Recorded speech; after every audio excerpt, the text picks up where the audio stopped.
இன்னைக்கு நம்ம நானாக்கு ரொம்ப பிடிச்ச ஒரு சேலஞ்ச் தான் பண்ண போறோம். அதுக்கு மிஸ்டர் பீட்ஸோட சாக்லேட்டும் டைரி மில்கோட சாக்லேட் தான் நம்ம கம்பேரிசன் பண்ண போறோம். சோ மிஸ்டர் பீட்ஸ் சாக்லேட் பாத்தீங்க அப்படின்னா 299 இதோட பிரைஸ். டைரி மில்க் காஸ்ட் பாத்தீங்கன்னா 125 ரூபீஸ். சோ இது ரெண்டையுமே டேஸ்ட் பண்ணி பார்த்துட்டு நானா எது நல்லா இருந்ததுன்னு சொல்லுவாரு. நானா இது வந்து இந்த ஃபாரின் சாக்லேட்டா தான் இருக்கும்னு நினைக்கிறேங்க. ஏன்னா இதுல மிஸ்டர் பீஸ்ட்னு போட்டிருக்கு. மேபி அவரோட சாக்லேட்டா கூட இருக்கலாம். இது வந்து கொஞ்சம் பப்பு போட்டுல.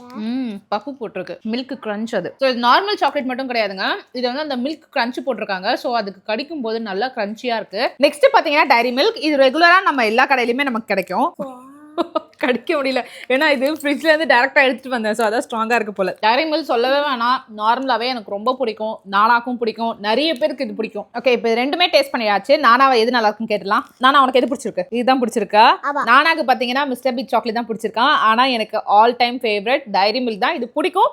பட் எப்பயுமே நமக்கு பிடிச்ச விஷயம் அப்படின்னு வரும்போது அதுதான் நான் சொல்லுவேன். சோ இதே மாதிரி வேற என்ன கம்பேரிசன் பண்ணலாம் அப்படின்ட்டு எல்லாருமே லைக் பண்ணிட்டு கமெண்ட்ல சொல்லுங்க. மறக்காம எல்லாரும் நம்ம சேனலை சப்ஸ்கிரைப் பண்ணுங்க. நிறைய பேர் பண்ண மாட்டேங்கிறீங்க. அண்ட் முக்கியமான விஷயம், நிறைய பேர் உங்க கிட்ஸ்க்கு நிறைய சாக்லேட் கொடுக்காதீங்க. நான் இது நானாக்கு ஃபுல்லா கொடுக்க மாட்டேன். ஒரு பீஸ் கொடுத்துட்டு மீதி எல்லாமே இங்க இருக்கிறவங்க ஷேர் பண்ணிப்போம். பை.